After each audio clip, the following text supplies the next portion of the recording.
تیوار وادە یەکلایکردنەوەی موچەی مانگی 12 ئاشکرا دەکات.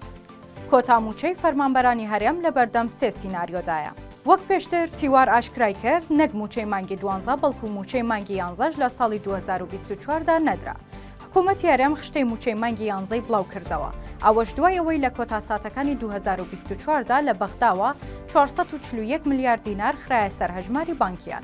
ئەوەی ماوەتەوە موچەی مانگی 12ە. بەپێی زانیاریەکان لە پێش پشوەکانی سەری ساڵ حکوومەتی هەرێم داوای ناردنی 761 میلیارد دیناری موچەی مانگی 12 لە وەزارەتی دارایی عێراق کردووە، بەڵام دارایی عێراق بە ناردنی 441 میلیارەکە سەری لە هەرێم تێکداوە.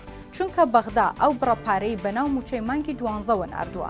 ئەمەش موچەی مانگی 12 دەخاتە بەردەم چەند سیناریۆیەکەوە. سیناریۆ یەکەم کە بەهێزترینیانە ئەوەیە کە موچەی مانگی 12 زیاتر لە فەوتانەوە نزیکە، چونکە بەغدا کۆتا گوژمەی پارەی بە ناوی موچەی ئەو مانگەوە ناردووە. لە بەرامبەردا هەرێمیش دەیدات بە موچەی مانگی 11 و دەشڵێت. مانگانە تریلیۆنێک دیناریان بۆ موچە پێویستە، بۆیە قورسە ئەو بڕەپارەیە بە کورتێنانی بەغدا و داهاتی ناوخۆ پڕ بکرێتەوە.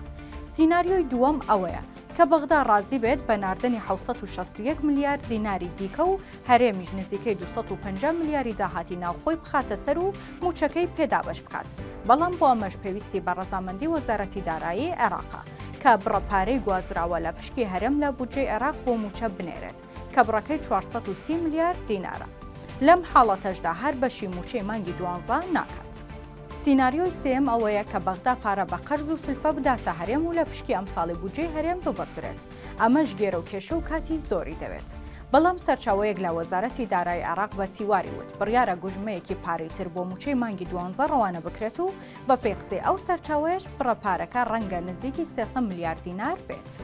بەپێی زانیاریەکان پێش دەستپێکردن بە دابەشکردنی موچەی مانگی یەکیام ساڵ، موچەخۆرانی عێراق کە 18 مانگە دەبێت کێشەی موچەی مانگی 12 موچەخۆرانی هەرێم یەکلایی بکرێتەوە، چونکە لەو بەروارەوە بەغدا کار بە حساباتی دارایی ساڵی نوێ دەکات.